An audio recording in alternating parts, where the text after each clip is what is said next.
الحمد لله وكفى وسلام على عباده الذين اصطفى أما بعد فأعوذ بالله من الشيطان الرجيم بسم الله الرحمن الرحيم ومن أحسن قولا ممن دعا إلى الله وعمل صالحا وقال إنني من المسلمين. وقال تبارك وتعالى في موضع آخر كنتم خير أمة أخرجت للناس تأمرون بالمعروف وتنهون عن المنكر وتؤمنون بالله. وقال النبي صلى الله عليه وسلم من يرد الله به خيرا يفقهه في الدين. صدق اللہ العظیم وصدق رسولہ النبی الکریم. محبت کے قابل عزیز ساتھیوں اور میرے دینی بھائیوں، اللہ جل جلالہ و من والہ کا بے انتہا کرم ہے کہ اللہ تعالیٰ نے ہمیں ایمان کے ساتھ ساتھ دین کی محنت بھی دی ہے. اللہ نے ایمان کے ساتھ ساتھ دین کی محنت بھی دی ہے، ورنہ ایمان تو کتنے لوگوں کے پاس ہے، ایمان لاکھوں کروڑوں لوگوں کے پاس ہے، لیکن ایمان کی محنت نہ ہونے کی وجہ سے وہ ایمان والے تو ہے لیکن ان کی زندگی ایمان والے جیسی نہیں ہے. ان کی زندگی ایمان والے جیسی نہیں ہے، چاہے ان کے پاس ایمان ہے، کلمہ بھی پڑھتے ہیں، لیکن زندگی ایمان والی نہیں ہے. کیوں نہیں ہے؟ اس لیے کہ ایمان والی محنت ان کو نہیں ملی ہے. ایمان والی محنت ان کو نہیں ملی ہے. اللہ کا کرم ہے کہ اللہ نے ایمان تو دیا ہی دیا ہے، لیکن ایمان والی محنت بھی دی ہے، ایمان والی محنت بھی دی ہے. اور مقامی پانچ کام یہ جو جتنے بھی امور ہے تبلیغ کے تو کیوں ہے؟ تاکہ ہمارا ایمان بن جائے، ایمان سنور جائے، اور ہم جب کل دنیا سے جا رہے ہو اپنے ایمان کو بچا کر دنیا سے جانے والے بن جائے. اسی لیے محنت ہے، اس لیے کہ اللہ تعالیٰ نے ایمان پر وعدے نہیں کیے ہیں بلکہ ایمان کو بچا کر لے جائیں گے، اس پر سب وعدے ہیں. حدیث میں آتا ہے جو رائے کے جانے کے برابر ایمان بچا کر لائے گا. کیا لفظ ہے؟ بچا کر لائے گا. یہ نہیں کہ جس کے پاس ایمان ہوگا اس کو جنت ملے گی. جو ایمان کو رائے کے دانے کے برابر بچا کر لائے گا اللہ اس کو دنیا سے 10 گنی بڑی جنت دیں گے. تو سب وعدے جو ہے وہ بچانے کے، اور تبلیغ کا جو کام ہے وہ ایمان کو بچانے کی محنت ہے. اس لیے تو مولانا صاحب سنا کہتے ہیں کہ مقامی 5 کام کی مثال کیا ہے؟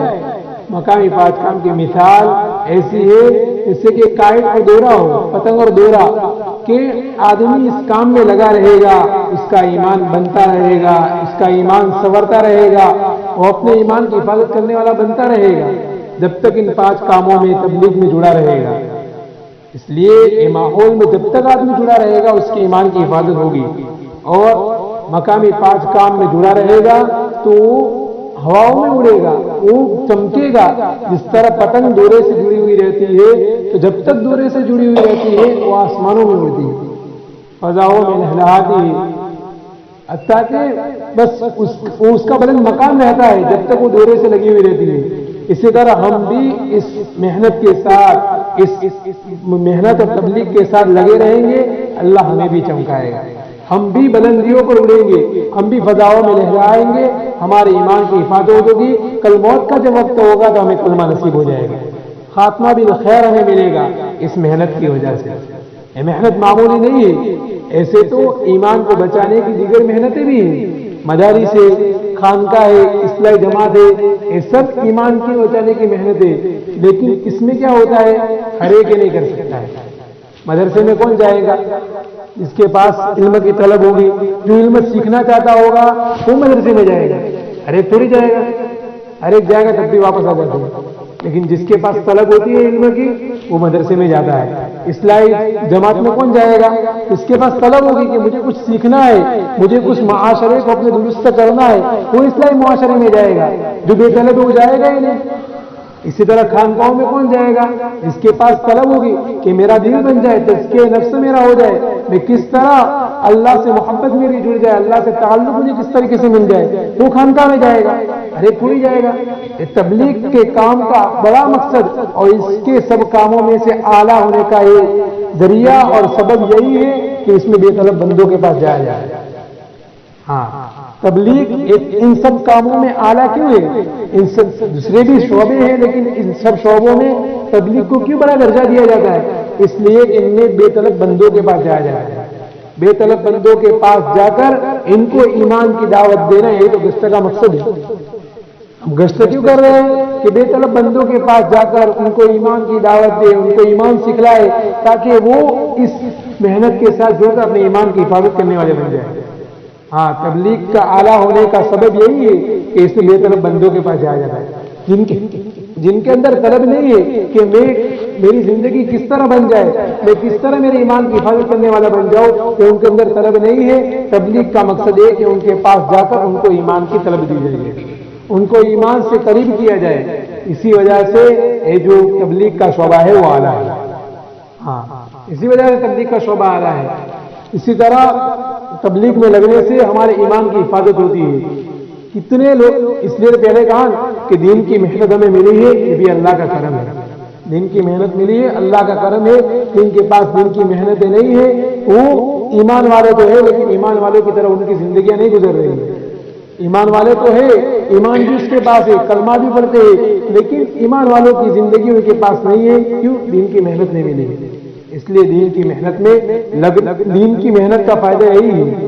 تو جتنا ہم تبلیغ سے جڑے رہیں گے، جتنا مقامی پاک کام میں تبلیغ میں رہیں گے، ہم پتنگ کی طرح اڑتے رہیں گے. اس طرح پتنگ ڈورے کے ساتھ جڑی رہتی ہے تو وہ ہواؤں میں لہراتی ہے، اسی طرح ہم بھی، ہمارے ایمان کی حفاظت ہوگی، ہمارے گھر والوں کے ایمان کی حفاظت ہوگی. اس طرح ہم بھی کیا ہے، چمکنے والے بنیں گے. لیکن جب پتنگ کا رشتہ ایک ڈورے سے ختم ہو جاتا ہے، ڈورے سے جب اس کا رشتہ ٹوٹ جاتا ہے تو کیا حال ہوتا ہے؟ تو اس پتنگ کا حال کیا ہوتا ہے؟ وہ پتنگ نالیوں میں جائے گی، بچے اس کے پیچھے بھاگیں گے، اس کو پھاڑ دیں گے، کوڑا کرکٹ میں جا کر وہ گرے گی. اسی طرح ہم بھی اس تبلیغ کے کام سے، اس دعوت و تبلیغ کے کام سے دور رہیں گے، ہمارا بھی یہ حال ہوگا. ایمان کی تجدید نہیں ہوگی. ایمان کی، اس لیے وہ کہتے ہیں کہ کسی چیز کو ہمیں یاد رکھنا ہو، کسی چیز کو ہمارے دلوں میں بٹھانا ہو، ہمارے دماغوں میں اس کو بٹھانا ہو، تو اس کو بار بار بولنا پڑتا ہے. ایگزام ہوتا ہے ہمارا، اس میں کوئی چیز ہمیں یاد کرنی ہے تو اس کے لیے کیا ہے کہ اس کو بار بار یاد کیا جائے، اس کو بار بار پڑھا جائے. جب بار بار پڑھتے ہیں تو وہ چیز دماغ میں جم جاتی ہے، اور جب موقع آتا ہے اس چیز کے بولنے کا، اس چیز ایگزام میں وہی سوال آ گیا تو ہم فوراً اس جواب کو لکھ دیں گے، اس لیے کہ ہم نے دماغ میں بٹھایا، پھر وہ دماغ میں اس کو پیوست کیا ہے.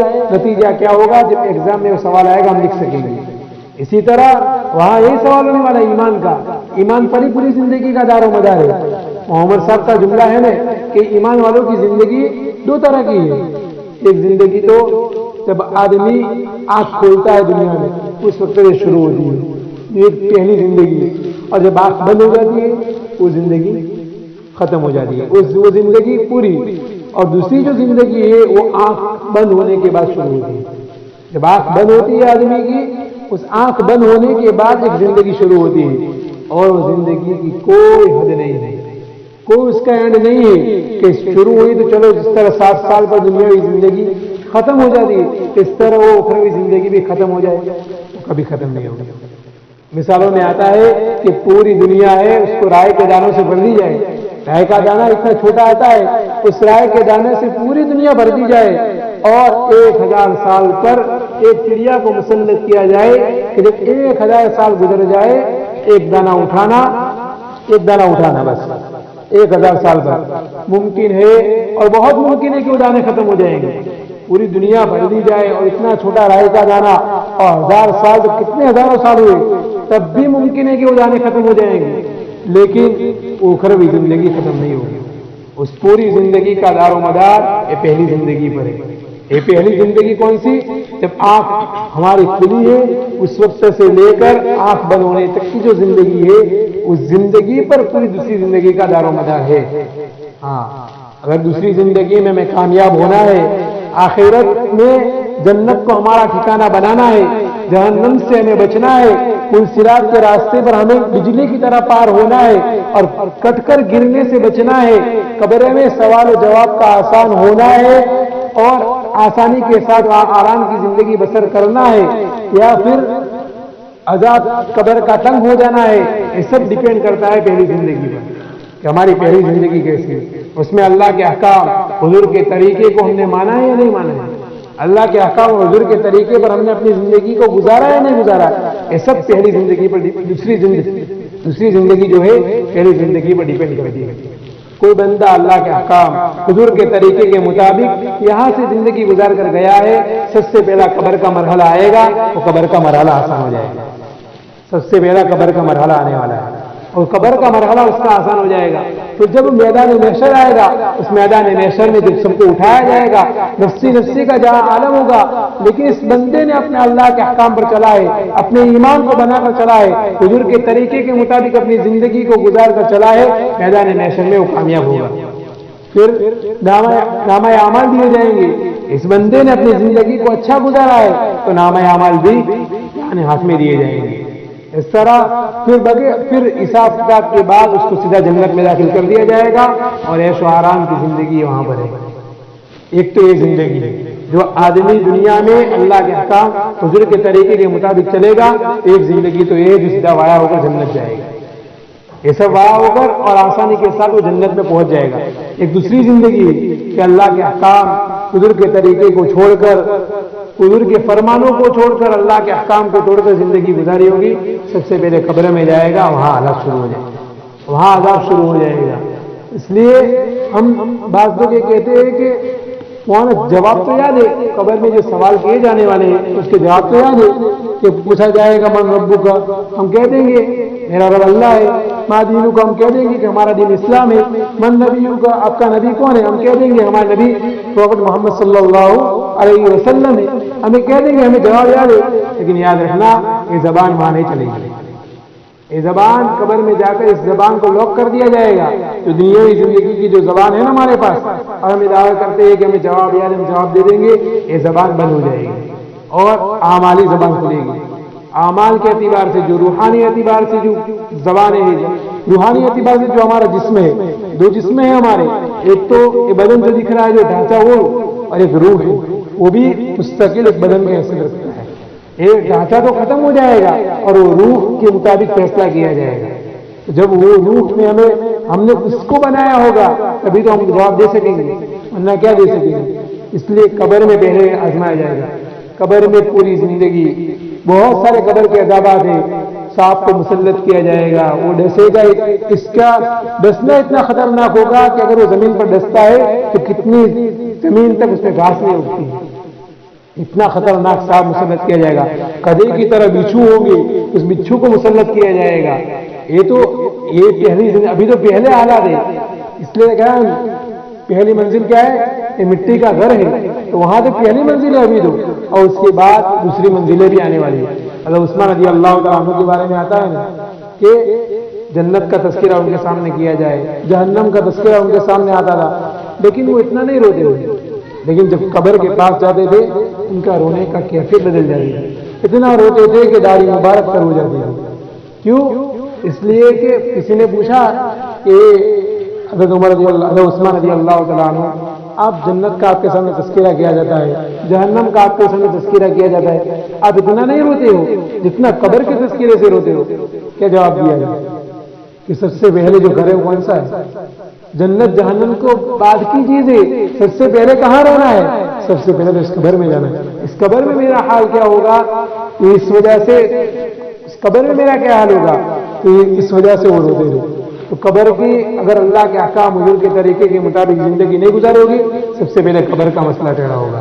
قبر کے بعد میدان محشر میں کھڑے کیے جائیں گے، وہاں پر بھی اللہ ایمان والی زندگی نہیں ہوگی تو وہاں پر بھی رسوائی ہوگی۔ نامہ اعمال کا جب دور چلے گا تو اس وقت سے بھی میں رسوائی ہوگی کہ بھائی ہاتھ میں ہمارے نامہ اعمال آئیں گے، اگر ایمان کے مطابق زندگی نہیں گزاری، اور پھر حساب و کتاب لیا جائے گا، اور سارا دار و مدار ایمان پر ہے تو کہاں فیصلہ ہوگا ہم کچھ سمجھ سکتے ہیں۔ ایمان یہ تو کیا ہے، پاسپورٹ کی طرح ہے، پاسپورٹ جب آتا ہے تو دوسری کنٹری میں ہمیں جانا ہے تو کیا دکھانا پڑتا ہے، پاسپورٹ دکھانا پڑتا ہے، پاسپورٹ نہیں دکھا تب تک دوسری کنٹری میں جانے ملتا نہیں ہے۔ اس طرح جنت ایک کنٹری ہے، اس کنٹری میں جانے کے لیے ہمیں پاسپورٹ دکھانا پڑے گا۔ پاسپورٹ کون سا؟ ایمان کا پاسپورٹ ہے۔ ایمان کا پاسپورٹ ہماری زندگی میں ہوگا، ہمارے پاس ہوگا تو ہم بتائیں گے پاسپورٹ تو ہمیں جنت میں جانے مل جائے گا، لیکن ایمان کے مطابق زندگی نہیں گزاری ہوگی، ہمارے پاس ایمان ہی نہیں ہوگا تو پھر کیا حال ہوگا؟ وہی پاسپورٹ نہیں ہوگا تو کیا کیا جاتا ہے ایئرپورٹ سے، تم چلے جاؤ، تو تم اگر آگے نہیں جا سکتے تم چلے جاؤ، اور وہاں تو کوئی دوسری کنٹری ہے نہیں، دو کنٹریاں ہے، جنت یا جہنم، خود جنت میں جاؤ خود جہنم میں جاؤ، ایسا تو کوئی گھر واپس آ نہیں سکتے ہیں، تو جنت میں جاؤ یا جہنم میں جاؤ، جنت کا پاسپورٹ تمہارے پاس نہیں ہے تو پھر کہاں جانا ہے؟ اس جہنم کی وادی میں دھکیل دیے جائیں۔ تو جو زندگی ہے پوری دوسری زندگی کا ڈیپینڈ کرتا ہے پہلی زندگی پر، اس لیے ایمان کو بنانا اور ایمان کو سنوارنا اور ایمان کو بچا کر لے جانا یہ خوب ضروری ہے۔ ایمان جب تک ایمان زندگی میں ہوگا تو ساری منزلیں آسان ہونے والی ہیں، جتنی بھی منزلیں، لیکن ایمانی زندگی میں نہیں ہوگا تو پھر مسئلہ گہرا ہے۔ اس لیے جو محنت کی جاتی ہے وہ ایمان کو بچانے کی، ایمان کو سنوارنے کی اور ایمان کو بچا کر لے جانے کی، کہ کل جب آخرت کا، کل جب موت کا ہمارا وقت ہو، آنکھیں بند ہونے والی ہو، اس وقت ہماری زبان سے کلمہ نکل جائے۔ اس لیے کہ آتا ہے کہ پوری زندگی ایمان کی حالت میں گزاری ہو، لیکن اخیر کی حالت کا اعتبار ہوتا ہے، الاعتبار بالخواتم، اعتبار کس کا ہوتا ہے؟ خاتمے کا ہوتا ہے۔ پوری زندگی ایمان کی حالت میں گزاری ہے، نمازوں کی حالت میں گزاری ہے، لیکن اخیر میں اگر ایمان نکل گیا تو پھر پوری زندگی بیکار ہے۔ پوری زندگی چاہے ہم نے ایمان سے گزاری ہو لیکن پھر ختم۔ اور کسی آدمی نے پوری زندگی کفر کی حالت میں گزاری ہے، لیکن ایک اخیری لمحے میں اگر وہ ایمان کے مطابق اپنی زندگی کو گزار لیتا ہے، وہ کیا ہے؟ اس کا جنت میں جائے گا۔ صحابہ کے دور میں ایک واقعہ بھی ملتا ہے، کوئی غزوہ چل رہا تھا تو اس وقت ایک صحابی شہید کر دیے گئے، تو حضور نے کہا کہ انہوں نے ایک بھی نماز نہیں پڑھی، کچھ بھی عمل نہیں کیا ایمان لانے کے بعد، لیکن پھر بھی یہ جنت میں جائیں گے، پھر بھی یہ جنت میں جائیں گے۔ کیوں؟ اس لیے کہ ایمان لانے کے بعد فوراً وہ غزوے میں شریک ہو چکے تھے اور اخیر میں ایمان لائے تھے، اخیری ایمان کا اعتبار کرتے ہوئے حضور نے کہا کہ آپ جنت میں جائیں گے۔ تو اعتبار خاتمے کا ہوتا ہے، اور ہمیں پتہ نہیں ہے کہ ہماری موت ایمان پر آئے گی۔ کوئی یہ دعویٰ نہیں کر سکتا ہے کہ ہماری موت ایمان پر آئے گی۔ ایمان اسی لیے تو محنت کرائی جاتی ہے، اگر ایمان پر ہی سب کی موت آنے والی ہے تو محنت کا کیا فائدہ؟ محنت کے ایمان کو بچانے کی اس لیے کی جاتی ہے تاکہ اخیری موقع پر ہم ایمان کو بچا کر دنیا سے لے جانے والے بن جائیں۔ ہاں، اخیری موقع پر ایمان کو بچا کر دنیا سے لے جانے والے بن جائیں۔ اس لیے ایمان کو بچانے کی ایمان، اور ایمان بچے گا کیسے؟ صرف بیٹھے رہنے سے اور کچھ قربانیاں نہ دے ایمان بچ جائے گا ہمارا؟ ہم ایک دکان بناتے ہیں اور دکان میں صرف مال بھر دے اور تالا بند کر کے آ جائے تو ہماری دکان کامیاب ہوگی؟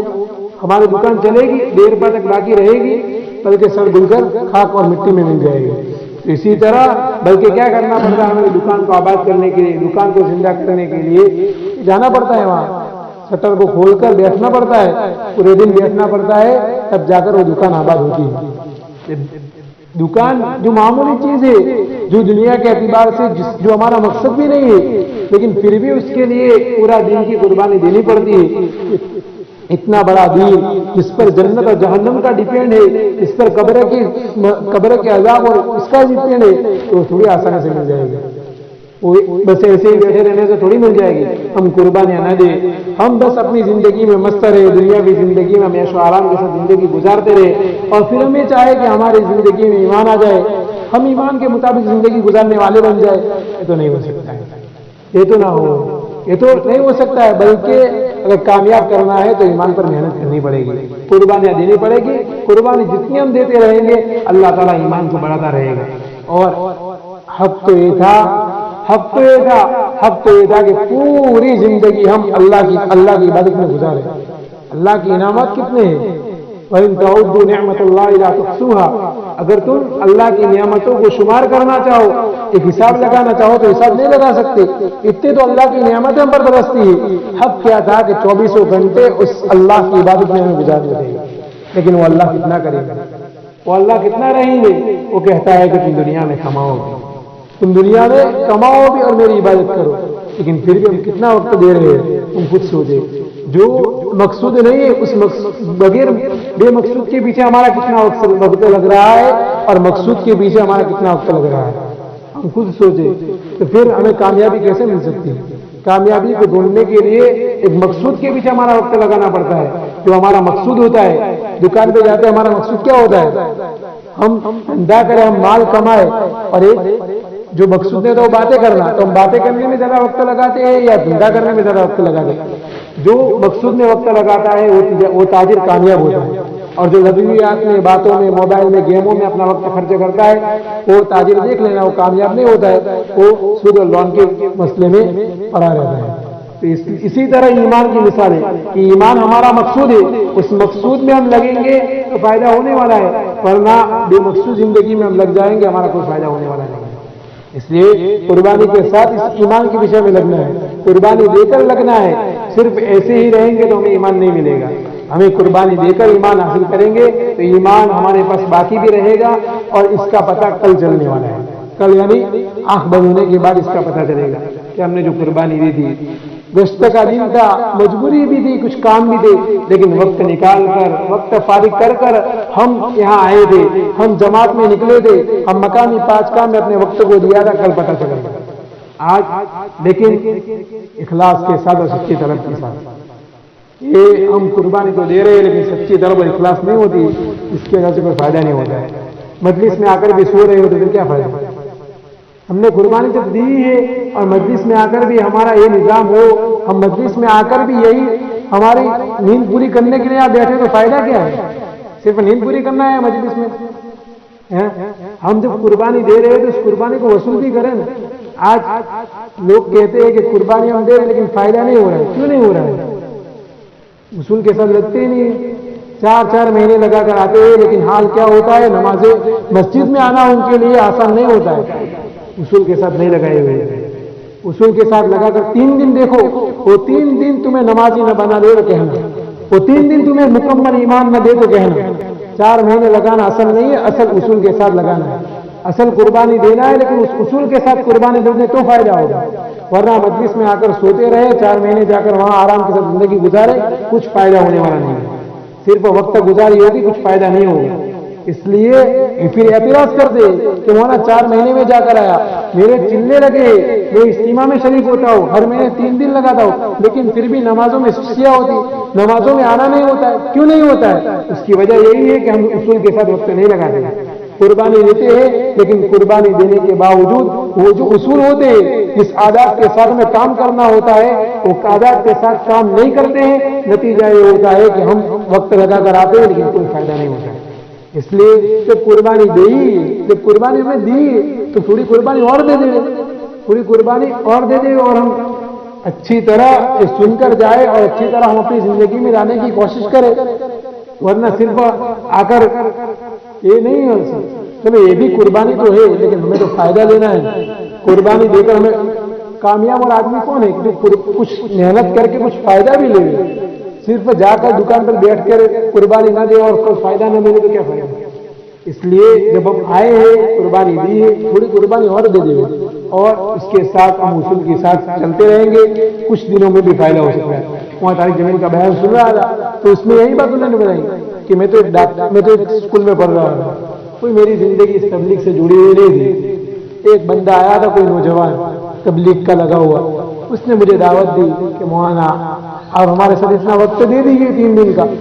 اس 3 دن وہاں طارق جمیل نے لگائے، آج کیسا کام کر رہے ہیں وہ خود کہتے اپنی زبانی کہ میں نے وہ 3 دن لگائے ہیں اصول کے ساتھ، اس 3 دن سے میری یہ زندگی بنی ہوئی ہے۔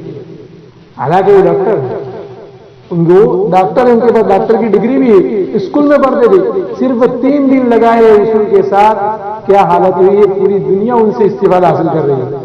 یہ 3 دن کا نتیجہ ہے، یہ 3 دن کا، ہم 4 مہینے لگاتے ہیں فائدہ نہیں ہوتا ہے، یہ 3 دن بھی اصول کے ساتھ انہوں نے لگائے تھے، آج پوری دنیا ان سے استفادہ حاصل کر رہی ہے۔ مسلمان تو کیا غیر بھی ان کے بیان سنتا ہے، مسلمان تو کیا ایک غیر مسلم جو مسلمان نہیں ہے ان کے زبانی سنا ہوا ہے کہ آدمی کیا اسپیچ دیتا ہے، موٹیویشنل اسپیچ ان کی ہوتی ہے، کیا مزہ آتا ہے ان کی باتوں کو سننے میں، اور کیا لذت ملتی ہے، کیا دلوں کو سرور ملتا ہے، کیا دلوں کو خوشی ملتی ہے، کتنا ٹینشن والا دماغ ہوتا ہے، لیکن ان کے جو بیان اور ان کے جو اسپیچ سنتے، ان کی جو لچک سنتے، ان کی آواز میں جو نرماہٹ سنتے، ان کی آواز میں جو لچکم سنتے، ہمارے دلوں کو سرور ملتا ہے۔ ایک غیر مسلم کہتا ہے، ایک غیر مسلم کا مقولہ کہہ رہا ہوں، دلوں کو سکون ان کو بیانات سے ملتا ہے، اور ان کو بیانات کی زندگی کیسے ملی، ان کی زندگی کیسے بنی، 3 دن لگا رہے، دعوت و تبلیغ سے ان کی زندگی ایسی بنی، اور ان کی زندگی سے مسلمان بھی فائدہ اٹھا رہے اور غیر بھی فائدہ اٹھا رہے۔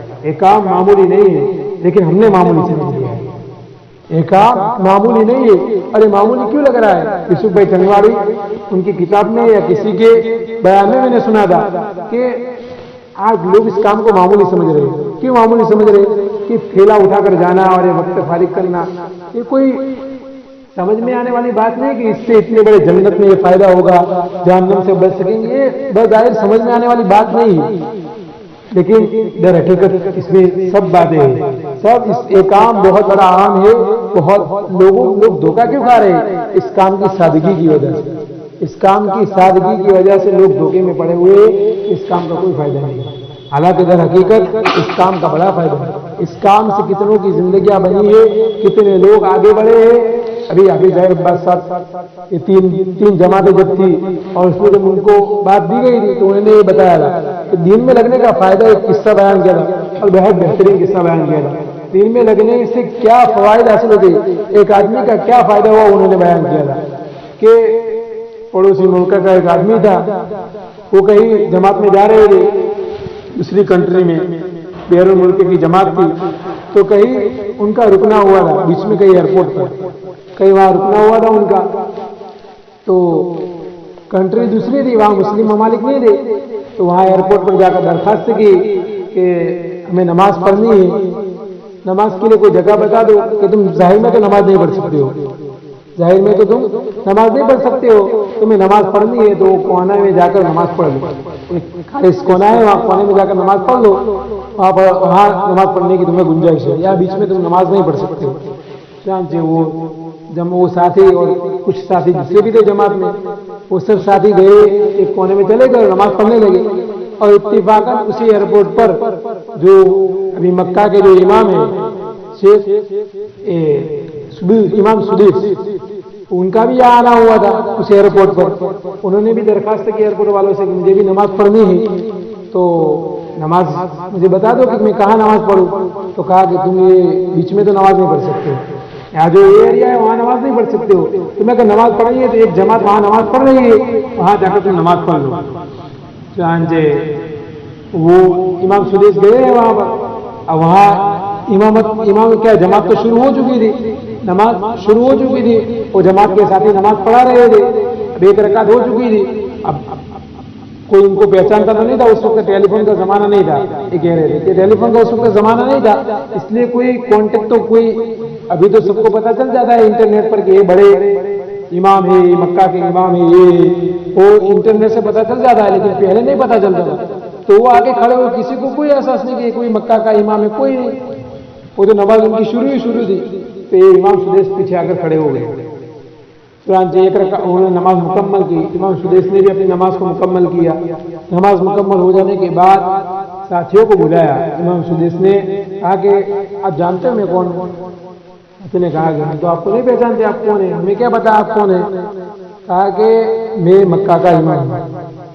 وہ تو سمجھے کہ وہ تو اکا بکا رہ گئے کہ آپ مکہ کے امام ہو. کہا کہ ہاں میں مکہ کا امام ہوں.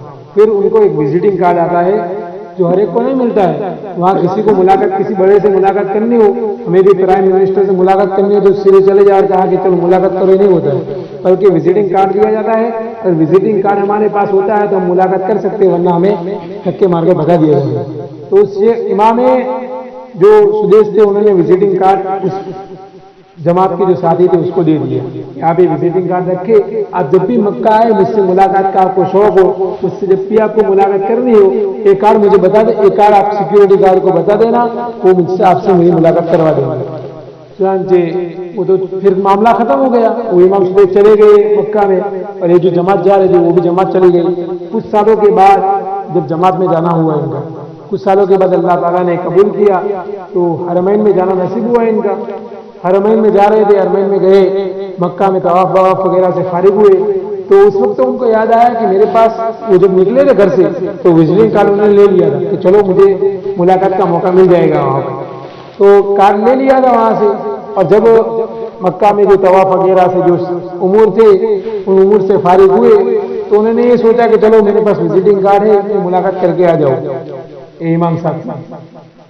لیکن پہلے کارڈ نہیں بتایا، پہلے کارڈ جیب میں رکھا اور گئے سیکورٹی کے بس اور کہا کہ مجھے امام صاحب سے ملاقات کرنی ہے.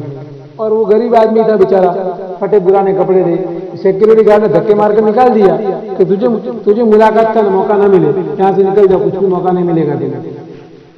پھر اس نے وہ وزٹنگ کارڈ نکالا اور دکھایا کہ دیکھو یہ، وہ جنہوں نے نکالا تو وہ پکڑ کر لائے کہ نہیں چلو چلو آپ کی ملاقات کروا دے، ان کو لے گئے۔ اور اس وقت وہ بڑی مجلس لگی ہوئی تھی امام سدیس کے پاس، بڑی بڑی کنٹریوں سے لوگ آئے ہوئے تھے، بڑی بڑی کنٹریوں کا مجموعہ تھا، بڑے بڑے امام، کوئی کیسے کیسے لوگ بیٹھے ہوئے تھے، بڑے بڑے لوگ سوٹ پوٹ پہن کر، پورا مجمع ان کے سامنے تھا۔ اور یہ آدمی آیا، دروازہ کھولا، دروازے پہ امام سدیس نے جب اس کو دیکھا تو امام سدیس خود اپنی کرسی سے کھڑے ہو گئے اور اس آدمی کی طرف دوڑے، اس آدمی کی طرف دوڑے، وہ آدمی بھی آ رہا ہے اور یہ بھی دوڑ رہے ہیں۔ مکہ کا امام جا رہا ہے، مکہ کا امام جا رہا اور وہ بھی سامنے سے آ رہے ہیں۔ انہوں نے ملاقات کی اور اپنی جو کرسی تھی جس پر وہ خود بیٹھتے تھے، اس کرسی کے پاس کرسی رکھ کر اس آدمی کو جو تبلیغ کی مناسبت سے وہاں ملاقات ہوئی تھی، اس آدمی کو اپنے پاس بٹھایا۔ لوگ حیران ہو گئے، بڑے بڑے لوگ ہیں، کسی کو وہاں موقع نہیں ملتا ہے، لیکن اس آدمی کو موقع مل گیا ہے۔ یہ دین کا فائدہ کہ ایک ملاقات ہوئی تھی، کتنی عزت اللہ تعالیٰ نے دی کہ ایک مکہ کا امام جس سے سب سے پہلے تو ملاقات کرنا مشکل ہے کہ کوئی ان سے ملاقات نہیں کر سکتا ہے، یہ تو ملاقات تو درکنار ان کے پاس بیٹھ کر آ گیا۔ یہ تبلیغ کا فائدہ، اس لیے ہم اصول کے ساتھ اس میں لگے۔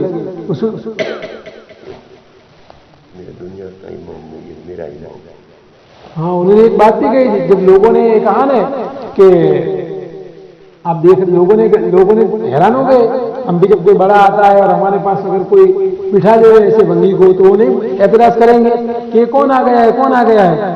تو اس وقت امام سدیس نے کہا تھا، بہترین جملہ کہا تھا کہ میں نے اس کو اپنے پاس اس لیے بٹھایا ہے کہ میں تو پوری دنیا کا امام ہوں۔ جو مکہ میں جو امامت کروا رہا وہ تو پوری، ہمارا مین مرکز کون سا ہے؟ مکہ ہے، وہاں پر جو امام کرائے گا تو پوری دنیا کا امام شمار ہوگا، وہاں پر جو امامت کروائے گا وہ پوری دنیا کا امام شمار ہوگا۔ تو انہوں نے کہا کہ میں پوری دنیا کا امام ہوں، لیکن یہ جو بندہ بیٹھا ہوا ہے وہ میرا امام ہے۔ میں تو پوری دنیا کا امام ہوں، لیکن یہ بندہ جو میرے پاس بیٹھا ہوا ہے وہ میرا بھی امام ہے۔ تو گویا کہ یہ بندہ جو بیٹھا ہوا ہے وہ پوری دنیا، میں تو پوری دنیا کا امام ہوں تو میں تو مستثنا ہو جاؤں گا، پوری دنیا سے میں تو مستثنا ہو جاؤں گا نا، لیکن یہ میرا بھی امام ہے، یعنی پوری دنیا کا امام تو یہی ہے یہ آدمی، لیکن میرا بھی امام بن گیا، میرا بھی امام بن گیا۔ تو یہ فائدہ ہے، یہ عزتیں ملتی ہے جب اس کام میں لگتے ہیں۔ پہلے تھوڑی دشواریاں ہوتی ہے، لیکن قربانی دینی پڑتی ہے۔ قربانی بھی کیسی؟ اصول و آداب کے ساتھ، اصول آداب کے ساتھ، صرف قربانی نام کی نہیں، قربانی اصول آداب کے ساتھ دیں گے۔ اللہ تعالیٰ عزت نہ دے تو کہنا، اللہ تعالیٰ دنیا کے، مولانا قاسم صاحب نانوتوی کے بارے میں آتا ہے، دنیا کو ٹھکرایا تھا اس بندے نے جو پیسے لے کر آیا تھا، اس پیسے کو ان کے جوتوں میں ڈال کر گیا ہے۔ جب دین کے معاملے میں لگے تھے، پیسے جوتوں میں آ رہے تھے، جوتے میں پیر ڈال رہے، جوتے میں پیر نہیں جا رہا ہے، کیوں نہیں جا رہا ہے؟ خادم سے پوچھا تو اس جوتے کو الٹا کیا گیا، وہاں سے پیسے نکل رہے، وہاں سے پیسے نکل رہے اس جوتوں سے۔ کب؟ جب دین میں لگے۔ اسی لیے حدیثوں میں آتا ہے، کوئی جملہ ہے، اسمع تم سنو تمہاری سنی جائے گی، تم مانو اللہ کے احکام کو تمہاری مانی جائے گی، تم اللہ کے احکام اور پروفٹ محمد صلی اللہ علیہ وسلم کے طریقے کے مطابق اپنی زندگی گزارو، پوری دنیا تمہارے حکموں کو نہ مانے تو کہنا، پوری دنیا تمہارے حکموں کو نہ مانے تو کہنا۔ ایک دوسرا مقولہ ہے، من کان للہ کان اللہ لہ، من کان للہ کان اللہ لہ، وہ شخص جو اللہ کا ہو گیا اللہ اس کا ہو گیا، وہ شخص جو اللہ کا ہو گیا اللہ اس کا ہو گیا۔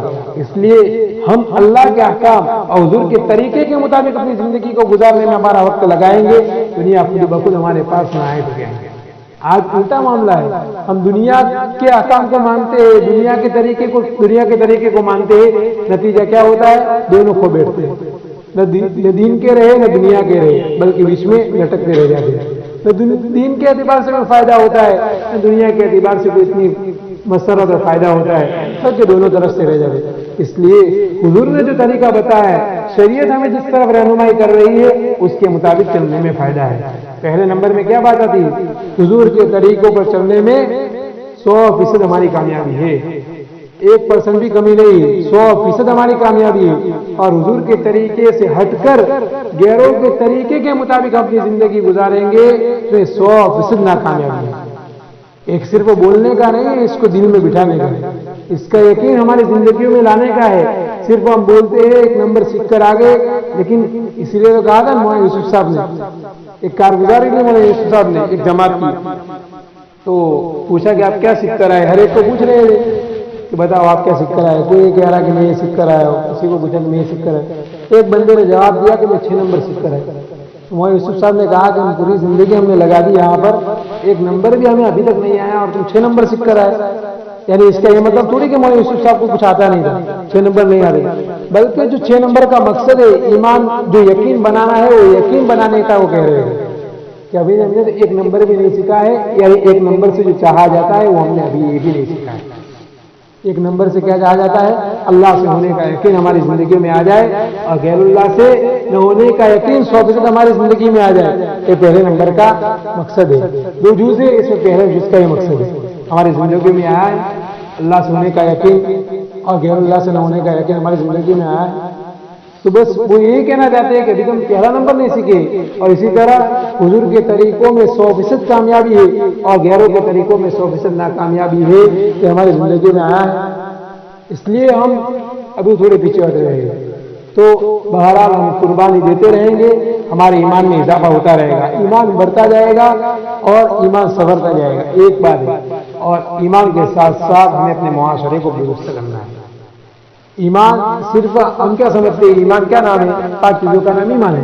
نماز ایمان، اللہ کلمہ پڑھ لو لا الہ الا اللہ، نماز رکھ لو، نماز پڑھ لو، روزے رکھ لو، مستحق زکات دے دو اور مستحق حج کر لو۔ ان 5 شعبوں کا نام ایمان نہیں ہے۔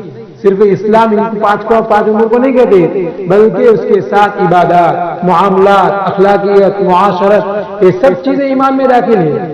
یہ صرف ایمان محدود نہیں ہے، بلکہ ایمان ساری چیزیں داخل ہیں۔ اور اسلامی معاشرے میں جانا ہوا تھا، وہاں 3 بڑی بڑی باتوں پر ہمیں کیا ہے بتایا گیا ہے۔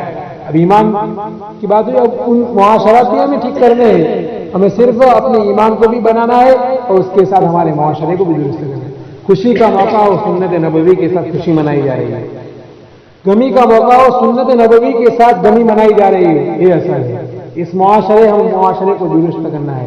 اس معاشرے میں کتنا بگاڑ آ گیا ہے، ہر ایک کام سنت نبوی سے ہٹ کر ہو رہا ہے، اور پھر ہم یہ چاہتے ہیں کہ ہمارے کام میں برکت ہو، کہاں سے ہوگی؟ سنت نبوی سے ہٹ کر کام ہوگا، کہاں سے برکت ہوگی؟ اس لیے معاشرے کو درست کرنا ہے۔ سب سے پہلا موضوع جو بیان کیا گیا تھا وہ یہ موضوع تھا کہ ہم دیر رات تک جاگنے کے نقصانات کیا ہے اور صبح جلدی اٹھنے کے فائدے کیا ہے۔ آج ہمارا عام معاشرہ دیکھ لیا، ہمارے گاؤں میں دیکھ لے، دوسری جگہ جانے کی ضرورت نہیں ہے، راتوں میں چوراہے پر دیکھ لینا جوانوں کی بھیڑ جمی ہوئی ہوگی، وہاں میچوں میں جو ابھی نائٹ میچ شروع ہوئی وہاں کچھ لوگ جاتے ہیں اور وہاں اپنے 11-12 بجے تک وہاں رہتے ہیں۔ نائٹ کے نقصانات، رات کو لیٹ سے سونے کے نقصانات ہیں، کتنے لوگ اس میں مبتلا ہیں۔